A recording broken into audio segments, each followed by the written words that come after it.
It's 2:00. I'm Olive Martini, and you have landed on the Working on Wellness Radio Forum we do the second Wednesday of every month. And my guests today are Dr. Paul Cunningham and Bertha Cooper. Dr. Paul Cunningham is a physician board certified in family medicine, geriatrics, and hospice and palliative care. And Bertha Cooper, BSN, is a nurse by profession and the author of an award-winning book called Women We're Only Old Once, and has spent decades in medical leadership positions. Welcome, Dr. Cunningham, and welcome, Bertha. Thank you. I'll call you Paul. Is that all right? That's fine. Thanks, Thanks, Olive, and thanks for having us back. Sure. The topic today is taboos. So I'm going to let Dr. Cunningham start us off with what kind of taboos are we going to talk about today? Well, for those who might have listened to Bertha and I and you about a year ago, we talked about sex and sexuality as people age. And we thought that at the time, that was a great topic to talk about and just verbalize and normalize the language. So we thought we would maybe pick up there and do a quick review, if you would, and then we would move on to the topic of serious illness and the spectrum of serious illness up to including end-of-life care. Is that about right, Bertha? That sounds right to me. Yeah. Okay. Bertha's a little closer to the mic so that everyone can hear you. Is that good? That's that perfect. Better? That's all right. perfect. We've got our levels now. We've been having a little bit of trouble with our volume levels, but I think we've got it now. So, senior sex, what do you have to say about that? I'll start out, Bertha, and then just go ahead and jump in. So, maybe summarize some of the points we made last year at this time.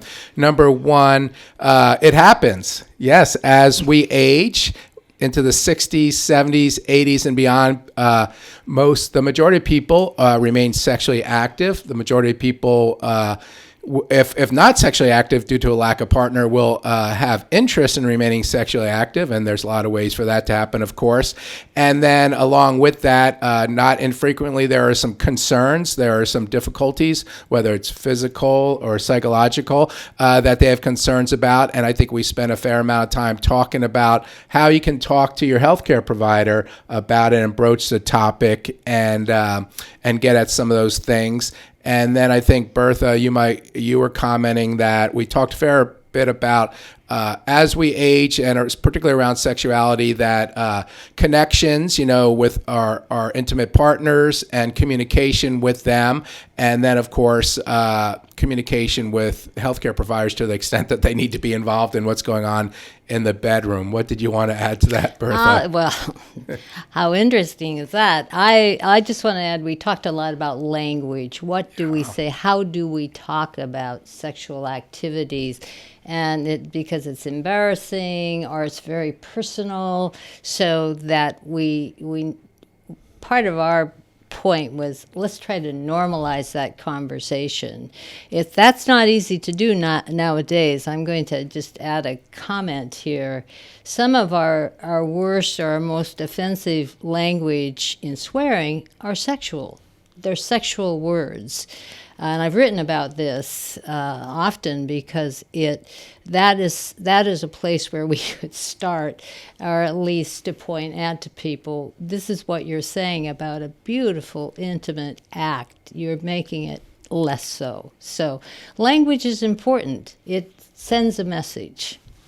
Yeah, and I would also add, thank you, this program is WOW, right? Well, I'm looking over at Penny. She's not on the mic. But one of the W's is wellness, right? And when you look at the medical literature, or if you talk to folks, is, a healthy sexual life is an important part of wellness, right? And there is some robust literature that as sexual intimacy and function and related things diminish, that wellness diminishes and an individual's sense of good health and vitality diminishes. Now, you can get into a chicken versus the egg. What happened first? Someone had diminishing health and then their sexual life started to diminish, or vice versa, but they're very connected. And I'm guessing you found that out when you were talking to folks during writing your book. I did. That I interviewed over 35 women, and then met with 2 or 3 groups as well. And interestingly enough, that was a topic of conversation that ended.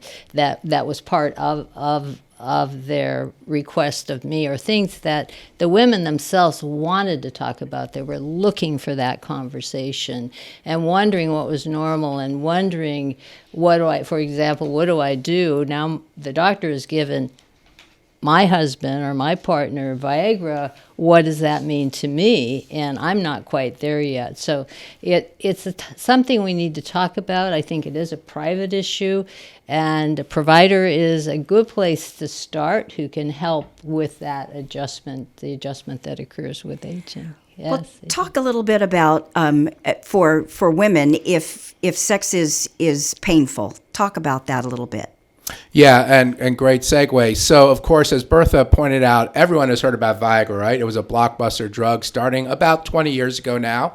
And but we don't talk a lot about are there medications or treatments or interventions that can happen when it comes to what I'm going to call sexual dysfunction? And I don't mean to put a negative connotation on it, but if and you asked about women or females, if they're experiencing difficulty with sexual intimacy, I'm going to answer your question, but I also want to remind all of us in the audience that sexual activity comes in a lot of varieties, right? And if we're going to demystify language, we need to recognize we're talking about vaginal intercourse, oral sex, just intimate touching in any manner or form, and then things like anal sex. So everything is on the table. And so as we look at things like menopause, or whether it's physiologic menopause due to aging, or perhaps women have gone through some treatments, say for breast cancer, and are on hormone blockers, you will see the changes, and how that comes out with a chief complaint, if you will, if someone goes to their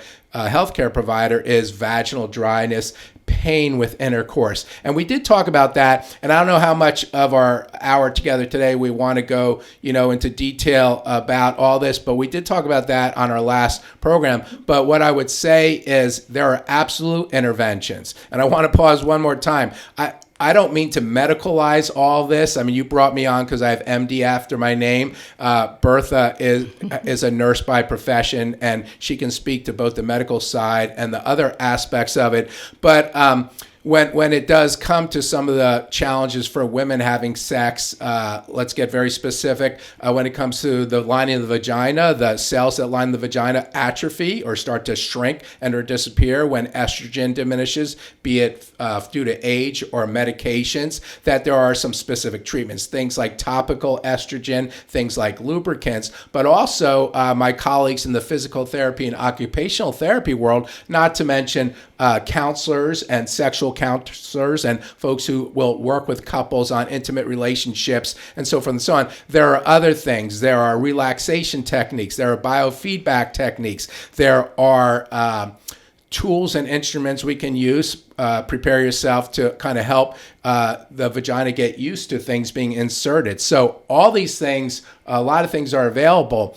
And I would say that, but the first step is being able to talk to someone you trust and someone who has expertise on the area.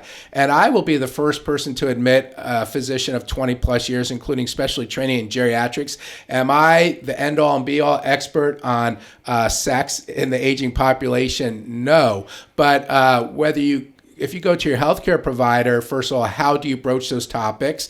And we can talk about that. And then importantly, even if they do not feel prepared to answer your specific questions, like anything, I would hope that you have a trusting enough relationship that they can direct you to the right place. Bertha, what are your thoughts on that? I don't know that I have anything to add that wouldn't take more time, except that it is important to understand what's happening to your body and accept it that this is normal. I have vaginal dryness. I need to lubricate it. My face is dried up. I need to lubricate it. It's the same thing that's going on. So it's being aware to the extent you know you can do something about it and help your partner with it as well. So we just were talking about difficulty with sex for aging women as far as vaginal dryness and that kind of thing. And we're going to go a little bit further with that and talk about the different types of sex. So, Dr. Cunningham, you take us away. Oh, great. Yeah. So, of course, Bertha talked about when Viagra was introduced, and, that probably arguably brought older couples back to the table, if you will, in certain types of sexual activity. But it's important to keep in mind that, Viagra, well, first of all, what is Viagra? Viagra is a medication. Sildenafil is a generic name. Viagra being the brand name, now widely available on the internet or kind of all over the place, is a medicine used to treat erectile dysfunction for men, specifically men who have difficulty achieving and or maintaining erection adequate enough to have sex, right?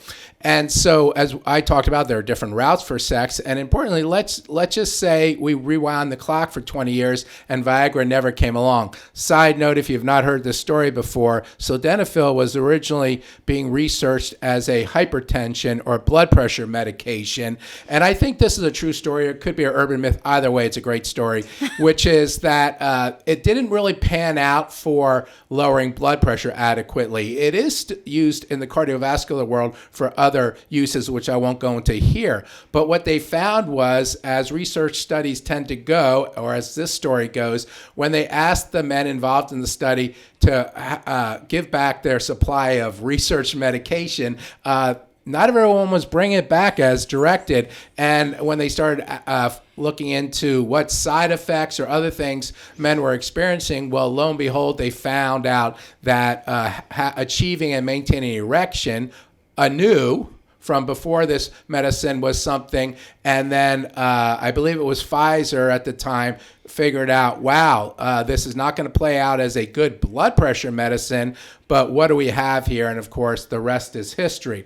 That story aside, sexual intimacy, of course, is way beyond penis and vagina or other receptacles, right? So, and there are same-sex relationships. There are all sorts of different combinations, and so we want to keep in mind that the physical act of sexual intimacy comes on the after couples have trust, have connections, have communications, things that Bertha has reminded us about, and now there is an open and communicative relationship that is allowing things to expand, right? So what may have been a satisfying or agreeable sexual relationship in your 20s, 30s, 40s, 50s may be evolving as we age. Bertha, did you want to add anything to that? Well, I do. I find it really interesting how easily we can say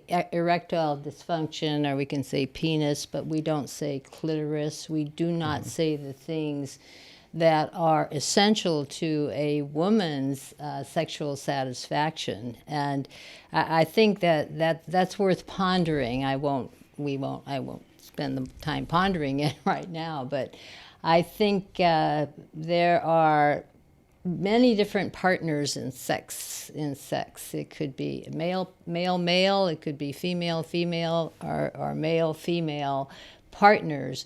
The dynamics, I think, are the same. When I interviewed for my book, two of the women I interviewed were lesbians and were in committed relationships very similar to the relationship my husband and I were having. So it was a very comfortable conversation and very much talking about similar concerns. We didn't necessarily talk about sexual activity, but we talked about mainly other people's responses to them.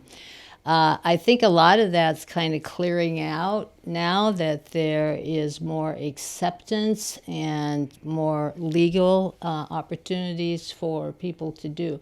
In the meantime, back to sexuality, the issues are the same. The issues are the same of being a woman, vaginal dryness, being a man, erectile, so the same situations occur.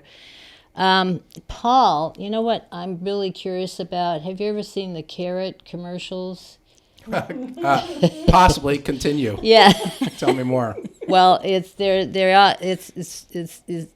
just kind of astounding that it's about a carrot, but it's about a carrot that's not straight. It's a carrot that curves at the end. And I've forgotten the name of it now.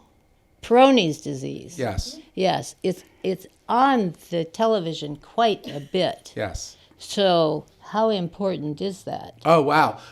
Don't put me on the spot or anything like that. I'm not a I'll try not urologist, but yes, Peyronie's disease where, so first of all, okay, well, let's talk about physiology of the penis and an erection. So it's largely vascular, right? So an erection, and the magic that is Viagra and the rest of the copycat medications is when the penis becomes engorged with blood, then it allows the valves, for lack of a better description, to shut down and maintain that engorgement, maintain an erection, achieve and maintain an erection. That is the magic that is those medicines. But there are a number of things that can go wrong, if you will, with, in this case, the penis. Women can have vaginal dryness. Men can have this condition where the penis is not straight, can curve, et cetera, et cetera. And in some situations can be quite severe. And that's why, that's about all I'm going to say about it, other than there are treatments, but I would let my urology colleagues go into that. But I think it does bring us back to the basics, which is as we age,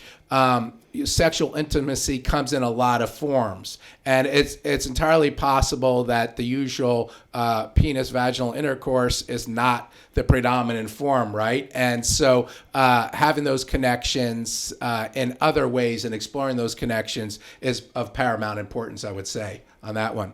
I don't know how are we doing on time. Oh, we're doing great. Okay.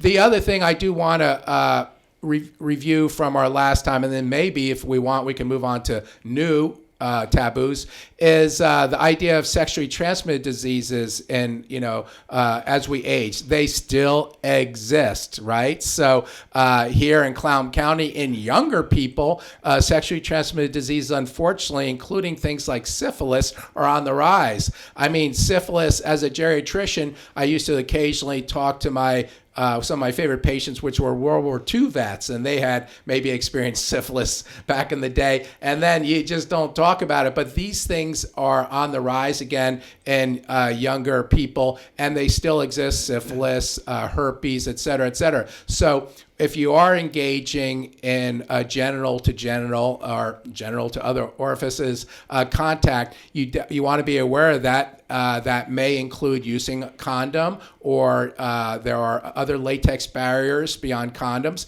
and or if you are in a committed / long-term relationship, going in together and getting tested and feeling confident that you can engage in sexual activity without a barrier protection, for example. So let's not, as we re-engage in these fun, connecting, health-promoting activities, let's not go in the other direction by accident. So, Bertha, when you did these interviews was it just women? Yes. And so what was one of the most interesting things that you learned? Oh, other than how wonderful women really are and how much they really want to talk about things and don't often get the opportunity to do it. And that's not just sexuality. I enjoyed the interview. They enjoyed the interview.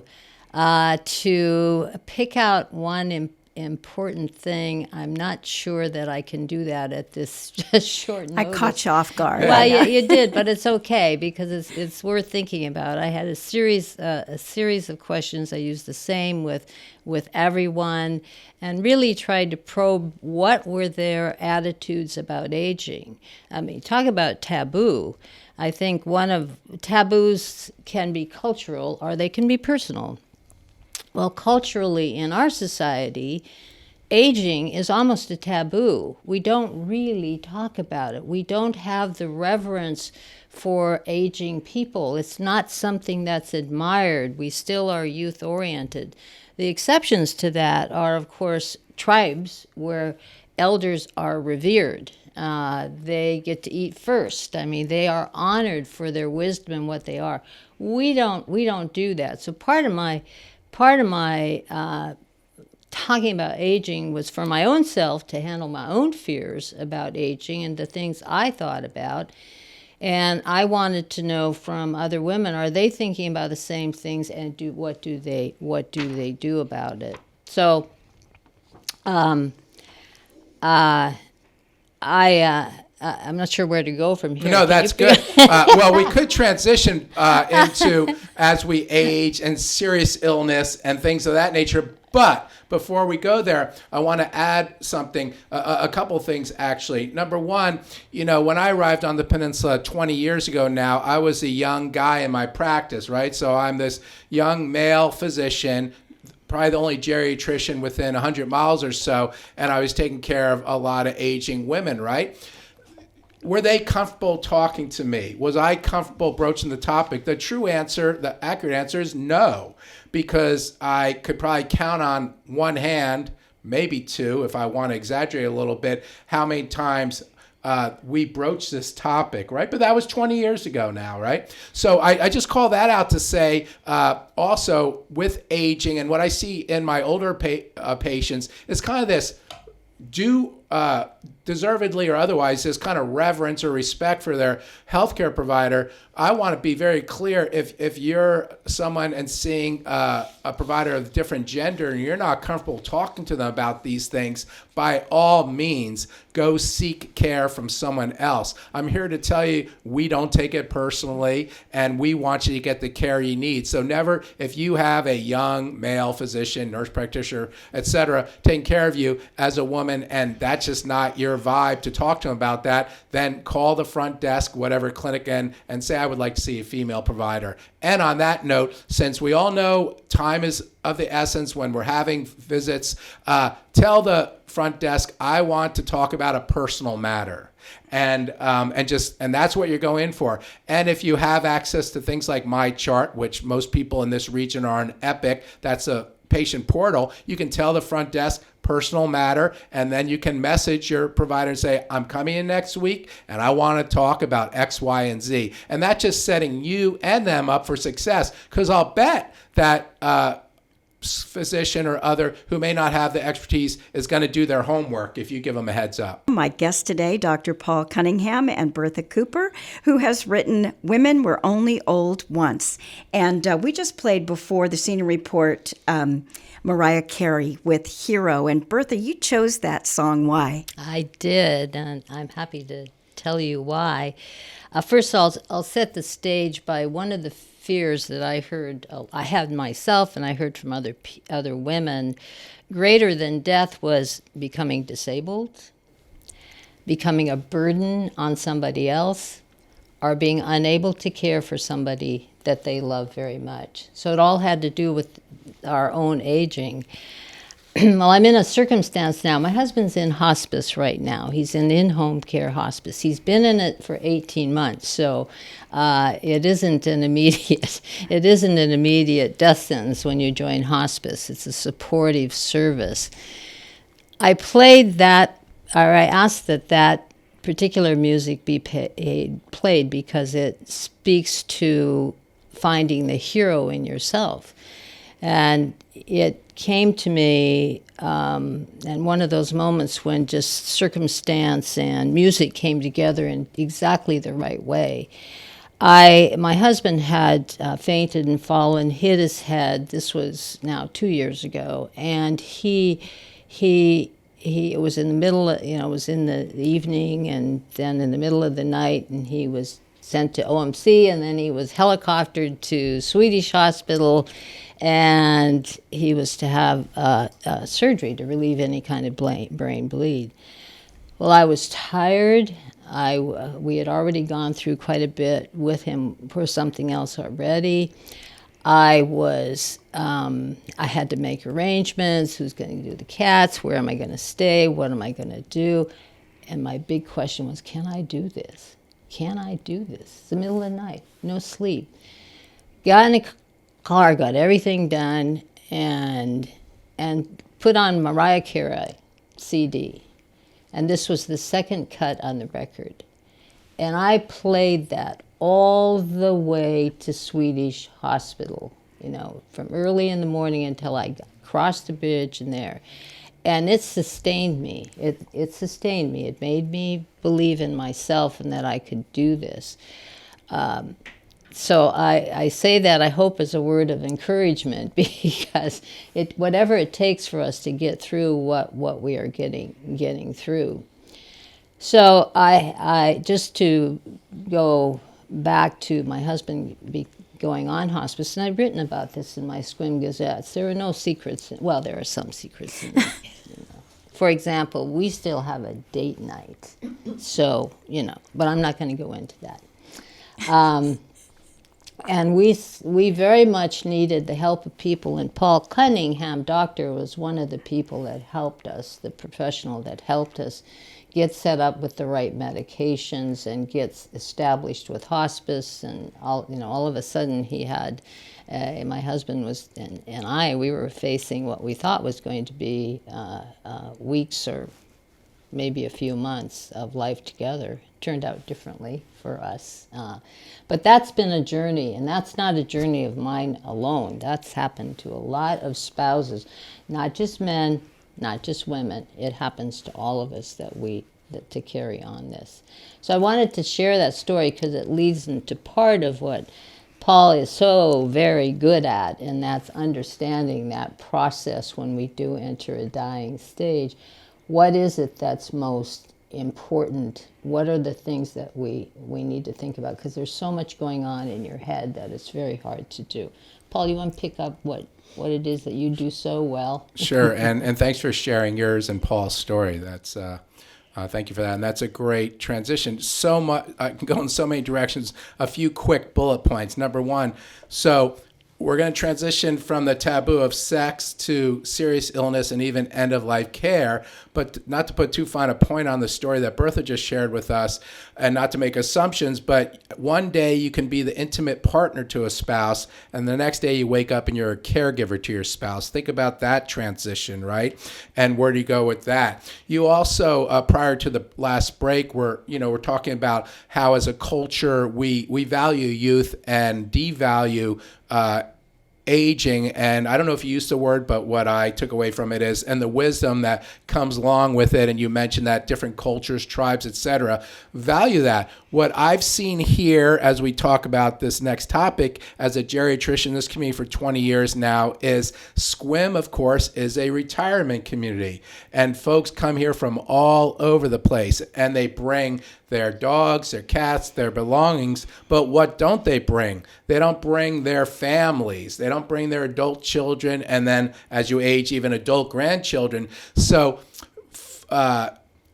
you can experience a serious illness for yourself or your spouse and find that you're a bit on an isolated island as far as the support you need. So I think we have an excellent, all things considered, healthcare system here. We have a couple excellent options for hospice, but I just want to say I see this all the time where you look to your left, you look to your right, and you're no longer in California or New Jersey or Arizona where you raised your family, and you're really dependent upon a healthcare system that is not always as responsive as we would like, right? So, yeah, of course, as Bertha pointed out, this is a topic near and dear to my heart as a family physician, having taken care of folks from birth to death, as a geriatrician focused on older adults, and as a hospice medical director and palliative care physician. And, Bertha's story brings up so many things. I want to also point out some of your astute listeners heard Bertha say that her husband Paul has been in a hospice for 18 months. But wait, Paul and Bertha and Olive, I thought hospice means you only have 6 months to live. There's a whole nother discussion, but suffice it to say, at a given moment in time, someone, the physician who was caring for Paul, in this case, if I can use your example, Bertha, decided that based on Paul's current medical condition, it was more likely than not that he would not live beyond the next 6 months. Hence, he qualified for hospice. That is a bit of an odd, random definition. Why? Because it originated with the Medicare or CMS, the umbrella organization that manages Medicare, as the criteria for going from one kind of version of Medicare to the hospice version of Medicare, right? And so that 6 months, now you wake up a year later and your loved one is still, you look at a snapshot in time, still meeting that criteria of likely 6 months or less, and they can stay on hospice. Okay, enough about that.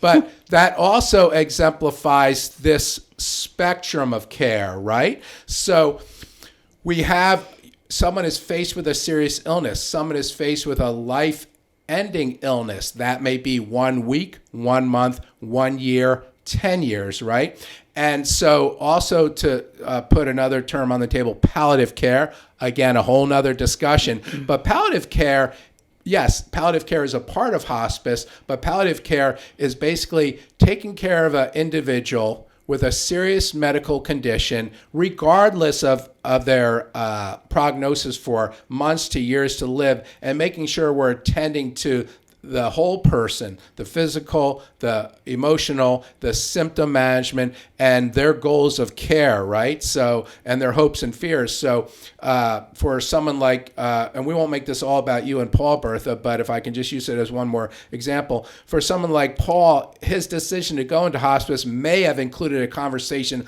along the lines of, I'll pretend I'm your doctor at the time. Paul and Bertha, what's important to you? Well, we want to be comfortable. We want to spend our time together. And probably you said, we'd like to be at home. You know, you have a lovely home. And that's often those ingredients where it will lead to hospice. But wherever you're spending the final months or years of your life, the home you've been in the last 20 years, a skilled nursing facility because you discharged from the hospital, a memory care facility, you know, hospice and palliative care can come to you in any setting, right? It is not a place. Hospice and palliative care is an approach to care essentially when we have exhausted curative measures and or individual has elected not to pursue curative measures. Maybe it's a organ transplant or a bypass or, you know, a new round of chemotherapy or things like that. And I recoil in horror when I hear someone say, is it time to give up? Is it time to pull the plug? No, let's forget that language. If we're talking about language, is it time to refocus our efforts, energy, and goals on being at home, letting my cat sit on my lap, spending the time with my loved ones rather than in a lobby of a clinic or a hospital setting, right? So, and this is taboo, Olive. I'm turning my attention to you now because it's a taboo for individuals. It's a taboo for healthcare providers, in part because our system, we're all rushed. So you might come to see me and I say, Mr. Smith, you have congestive heart failure and it is quite advanced and we have done X, Y, and Z, and my concern is that despite doing X, Y, and Z, you are still deteriorating. And those are difficult conversations to have, and it's difficult to say and put into words, Mr. Smith, we've kind of exhausted all these other things, and how do you talk about that? So we've got time constraints. We've got another patient waiting for us, and then we have just the discomfort of having a serious conversation.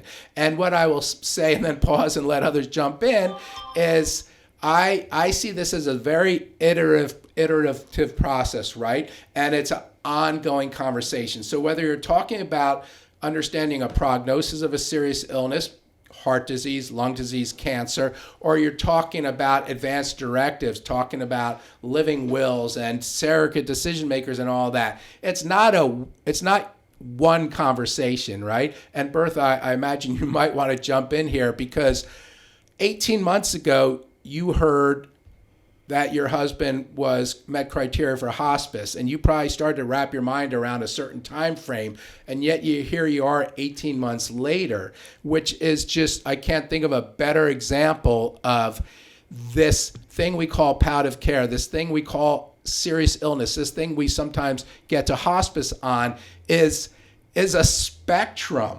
She actually went preemptively because her husband was deteriorating, not in hospice, but she went and she said to the doctor, I want you to help me stay healthy because I am the glue that keeps our home together and he's not as well anymore.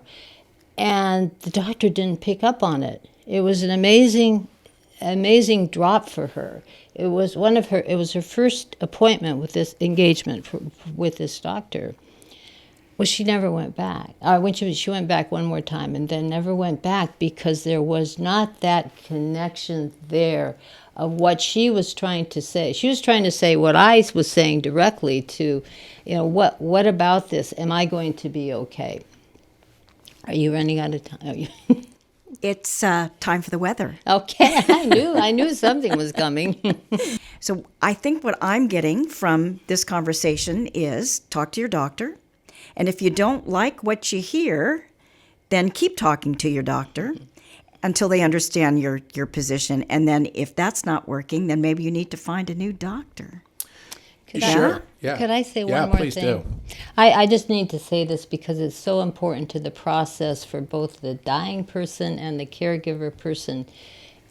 There's a constant grieving that goes on.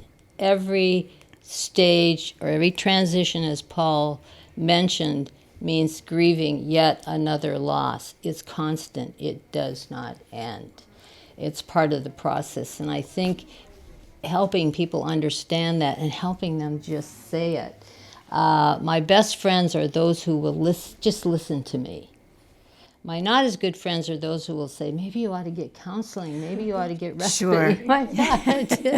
And that's part of Don't make this my problem. That's part of the taboo part of it. Well, it's concern for Sure, me. I know sure. it's coming from a good place. But I just wanted to insert that because it's such a common experience that Well, people tell have. us briefly about your date night.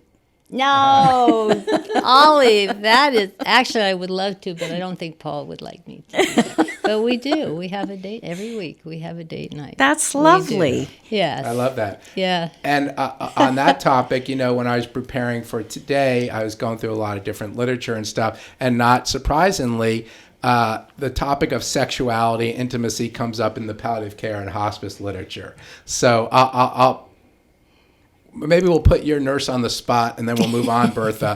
Has your hospice nurse ever broached the topic of sexual intimacy with Paul, do you think? No. No, okay, fair enough. We'll move on. But I just want to throw that out there because there is actually robust literature on this.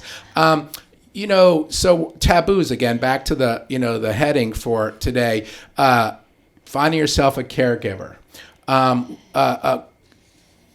The individual, the ill person, the chronically ill person, perhaps the seriously ill person who is actively deteriorating, their identity is now completely shifted. You're no longer the retired engineer who volunteers with Seroptimus. You're no longer the person who tends the community garden. You no longer volunteer at the radio station or the local free medical clinic. You're the person with disease X, Y, or Z. And that's a weird position to be in, right? And everyone comes at you each time, and that's the lens, perhaps. Also, I was listening to a podcast or maybe reading a blog post by an individual living with advanced cancer, and he made this great statement, which I'll mess up, but he basically said it's impossible to live every moment as if it's precious, right? So, we've all done our, self-improvement and make the most out of life, and then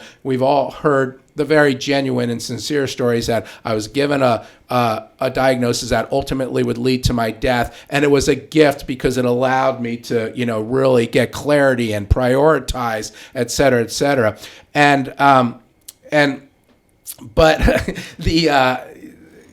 it's hard to just live every single moment like it's so super special, right?